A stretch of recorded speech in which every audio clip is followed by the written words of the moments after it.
Hello, I'm Atujama and you're watching Hornbill TV's Prime at 9, now news in details.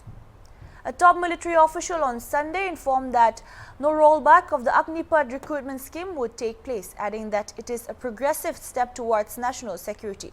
Lieutenant General Anil Puri, Additional Secretary, Department of Military Affairs, said that there is no space for indiscipline and aspirants would have to write a pledge in enrollment form that they were not involved in arson.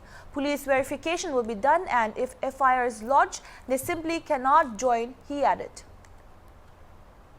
चाहिए ये इसके लिए overnight solution नहीं है coming to roll back of the scheme no and why should it be rolled back it is the only progressive step to make the country young why is it being made young you know we are tinkering with देश की रक्षा there is no space एक ही सिर्फ है देश की रक्षा करने के लिए और देश की रक्षा करने के लिए मैं आपको एग्जांपल देता हूं पता है कितनी कैजुअलिटीज आती हैं just for health purposes from high altitude areas आप पढ़िएगा ओके तो तब आपको पता चलेगा यंग क्यों जरूरी.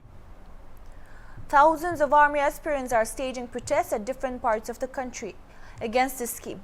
Voicing their support to the protesting army aspirants, the opposition has sought a rollback of the new Agnipath scheme for recruitment of soldiers in the armed forces.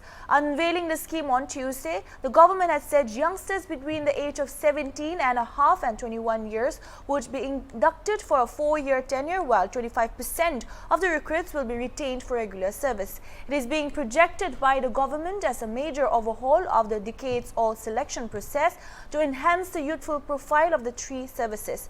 However, several states including Bihar, Uttar Pradesh, Haryana, Madhya Pradesh and Telangana have been witnessing violent protests against the scheme, which envisages recruitment of soldiers for a short 4-year period and retirement of most without pension.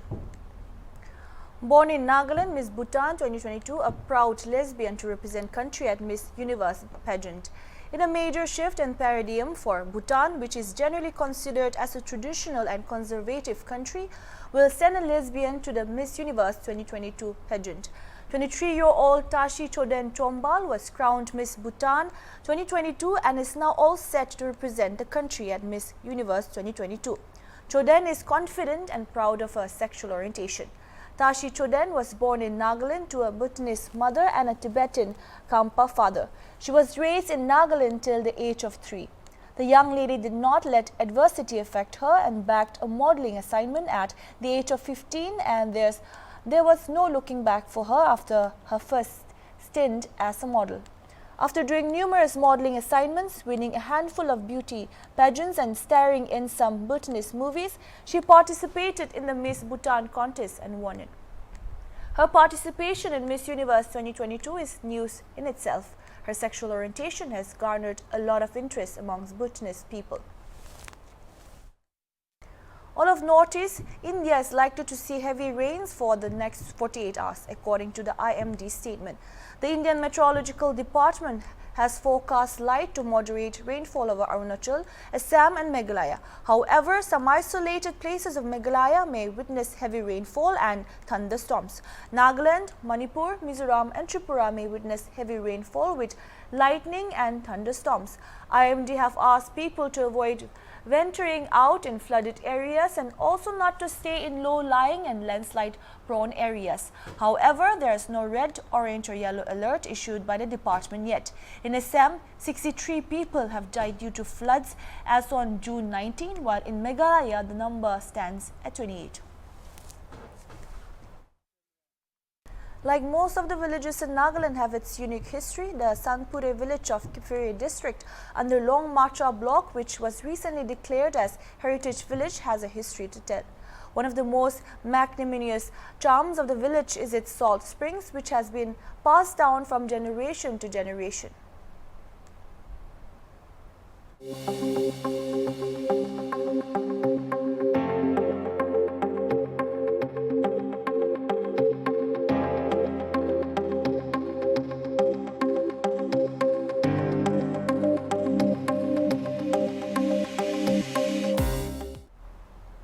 It It is believed that the salt springs were in existence even before the village was founded by their ancestors, and hence the discovery of these springs made the foundation of the village even finer. Today, the village has more than 40 salt springs which are looked after by the village council. The salt springs are not solely owned by the people of Singpur village but also neighboring villages including Tetuyo, Tsongpong and others. The villagers still practice making traditional circular salt slabs. So far, there has been no technological intervention in the making of the rock salt from the springs, and as such, only traditional means of rock salt formation is being practiced till date.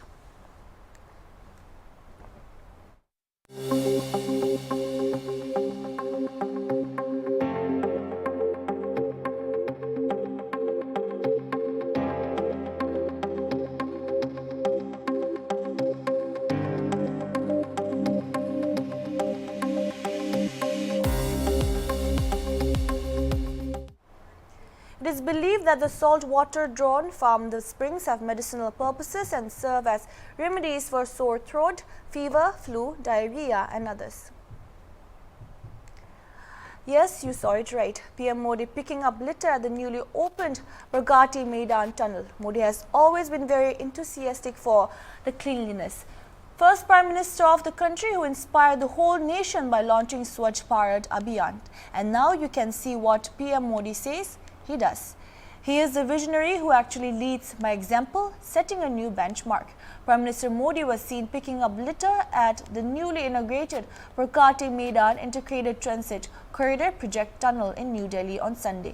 PM Modi is seen picking up a discarded water bottle and other pieces of trash with his hands while he inspected the tunnel. The tunnel is open for the public from today.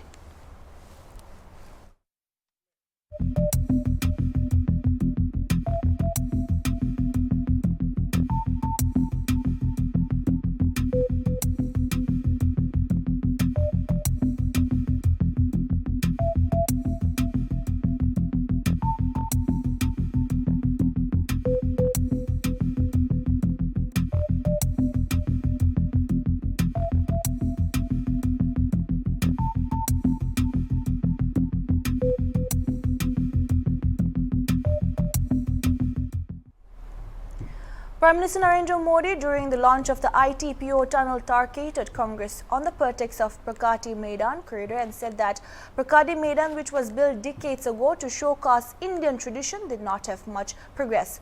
Not much Pragati of Pragati Maidan, which was formed decades ago to showcase Indian tradition. It was left up. There was a development plan on paper. Then the government made announcements in fashion to make it to the newspaper headlines and then go busy, he said. पहले भारत की प्रगति को भारतीयों के सामर्थ्य, भारत के products, हमारी संस्कृति को शोकेस करने के लिए प्रगति मैदान निर्माण हुआ था। लेकिन उसके बाद भारत बहुत बदल गया।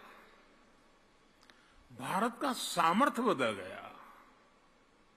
हमारी जरूरतें भी कई गुना बढ़ गई। लेकिन ये दुर्भाग्य है कि प्रगति मैदान की ज्यादा प्रगति नहीं हुई,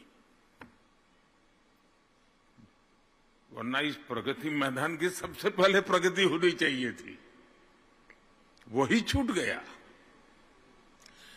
1.5 दशक पहले यहां सुविधाओं के विस्तार का प्लान बना तो था कागज पे,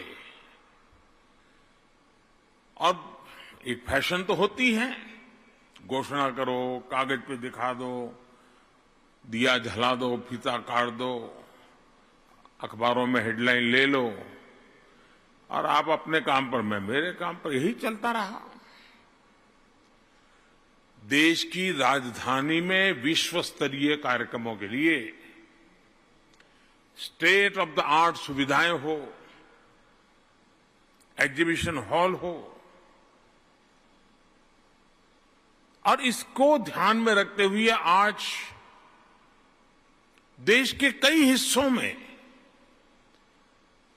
इन बातों को ध्यान में रखते हुए भारत सरकार निरंतर काम कर रही है। Incessant rain has triggered massive landslide in several areas of northeast India. Fresh landslide occurred today along NH6 from Jaintia Hills to Silchar Road today, leading to disruption of communication with the neighboring states Assam, Mizoram, Tripura and some parts of Manipur. Guwahati-Silchar route via Meghalaya's Jaintia Hills has been cut off. Lumshnong in East Jaintia Hills, communication has been disrupted after a part of the National Highway 6 collapsed due to raging water flowing along the route.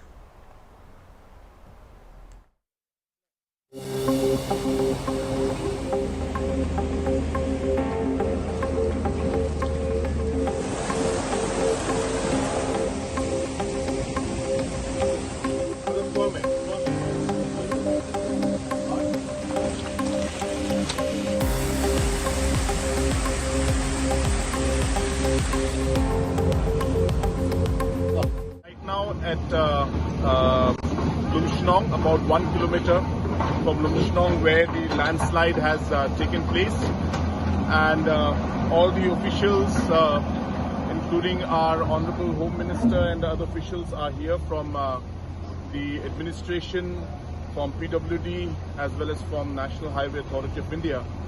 And of course, all efforts are being made to restore the entire road and get the accessibility through. But as you can see that there's a huge challenge. The rain is not stopping, but has come down, but it's still raining quite heavily. And so therefore we are hopeful that as the rain recedes and as the efforts are made to divert the flow of the water from the areas which are affecting the road connectivity, we should be able to restore some parts of the road in the next 24 hours and see some kind of movement for light motor vehicles also through this road itself. And we are hopeful that if the rains reduce and we are able to work, then in the next 48 hours to 72 hours, we should be able to see some movement of the heavy vehicles, especially the essential commodities, moving ahead in the next 48 hours to 72 hours, again depending on the rain conditions. Chief Minister N. Biren Singh today flagged off a roadshow organized by E-Rickshaw Workers Union in Manipur from Kangla Western Gate. The roadshow aims to make Imphal city free from hazardous emission, particulate matter and all forms of pollutants and mitigate climate change and global warming. Speaking on the occasion, Manipur Chief Minister N. Biren Singh expressed the importance of the program as mitigation, climate change and global warming is the need of the hour. He stressed that the need for voluntary involvement of everyone in conserving the environment by planting trees and using e-vehicles, among others. Singh added that in support of the use of pollution-free vehicles, the government is trying to set up charging points for the same at different places across the state. How it is happening? It is the nature. Climate change. Suddenly, bhakadana, nong si satin hela tayo. Adagi satin hela sayo. Sige pot mayam si pollution. Emission ki mayam tayo ba sige pot mayam si boy. Poti macam-macam ni hai ba. Ada macam-macam lagi so boy ni. Aduna nasi pia su pigna. E-rickshaw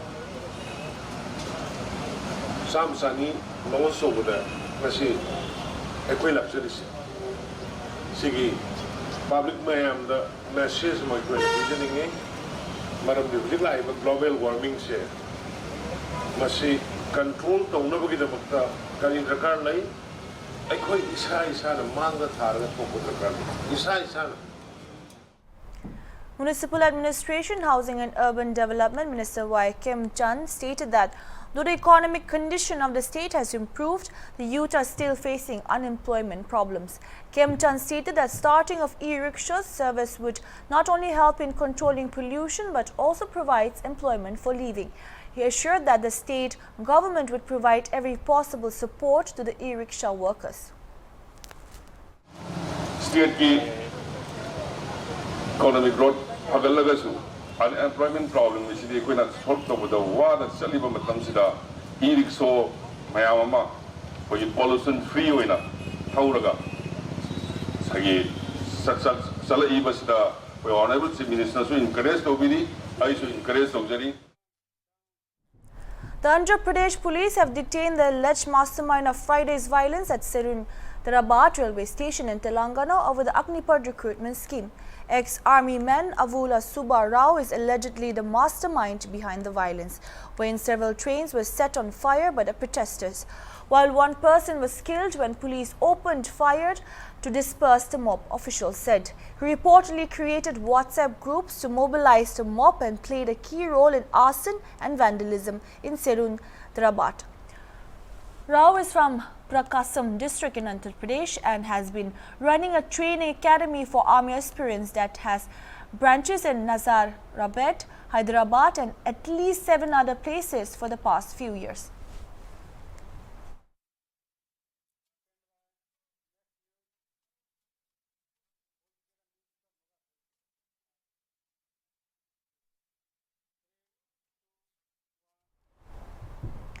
As the ongoing nationwide protest against the recently launched Agnipath recruitment scheme continues to grow violent, especially in Bihar, it sparked a war of words between the JDU and the PJP members at the ruling coalition in the state. While Bihar PJP chief Sanjay Jaiswal targeted the JDU over its party offices coming under attack, calling it a conspiracy that police did not stop the protesters. JDU National President Rajiv Ranjan Singh alias Lalan Singh hit back, asking why police had not acted against protesters in states where it is in power. Over Thursday and Friday, protesters attacked PJP offices in Nawada, Madhubani and Modepura and targeted the homes of party leaders Jaiswal, Deputy Chief Minister Renu Devi and MLA C.N. Gupta, among others.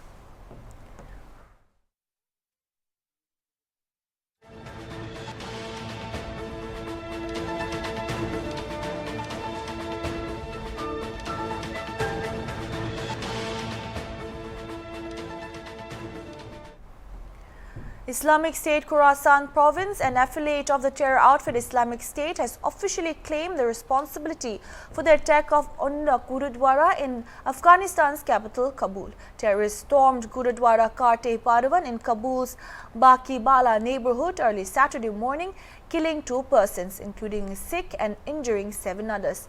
ISIS claimed that it carried out the attack to avenge the controversial remarks against Prophet Muhammad, was suspended PJP leader. In a message posted on its Amaq propaganda site, ISIS said Saturday's attack targeted Hindus and Sikhs and the apostates who protected them in an act of support for the Messenger of Allah.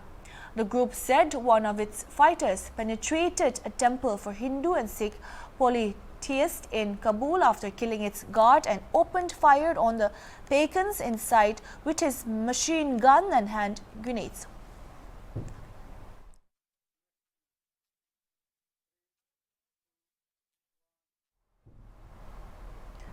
Dr. Krishna Ella, Chairman and Managing Director of Bharat Biotech, on Saturday said that the clinical phase 3 trials of the COVID-19 nasal vaccine has been completed and the company will submit its data with Drugs Controller General of India next month. While speaking to media, Dr. Ella said, "We just completed a clinical trial, a data analysis is going on." The world can expect the nasal vaccine. No, we just completed a clinical trial. The data analysis is going on, and I think we will be submitting sometime next month. We'll submit to the regulatory agency. Let us review the data, what they feel about it. Submitting the letter to regulatory. We'll be submitting data next month. Next month you are submitting. That means if everything is okay, then they will give the Permission to launch. If they give, then we'll be the world's first nasal vaccine, clinically proven. 3rd dose booster Covaxin gives immunity against Omicron also. Okay, 2 doses doesn't give, but 3rd dose, booster dose, is a very critical. I always say booster dose is a miracle dose for every vaccination. Even children, first 2 dose doesn't give much importance. 3rd dose gives amazing response to the child. The same thing for adults also. third dose is very important for the adults, and that too the media professionals who are exposed so much, and it's much more important. Hundreds of people participated in a yoga session organized by the Indian Embassy at the iconic Washington Monument ahead of the International Yoga Day on June 21st. Taranjit Singh Sandhu, Ambassador of India to the United States, said, "We are organizing similar events at the other iconic locations in Houston, New York and other US cities to mark the International Day of Yoga." Repeat. Do slowly with breathing. Exhale. Twist the body towards the right side so that the left palm touches the right shoulder. Come back with inhalation.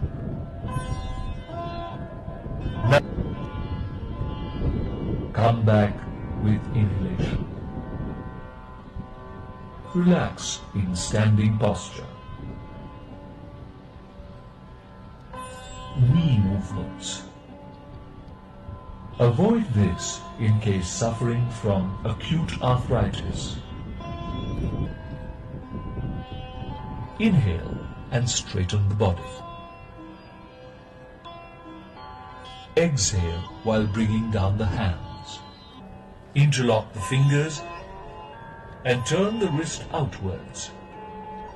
Inhale. Raise the arms up and bring them in line with the shoulders. Raise the heels off the floor and balance on the toes. Stay in this position for 10 to 15 seconds. This asana brings stability in the body. And clasp your hands together over your toes. That's all we have for now. Keep watching Hornbill TV.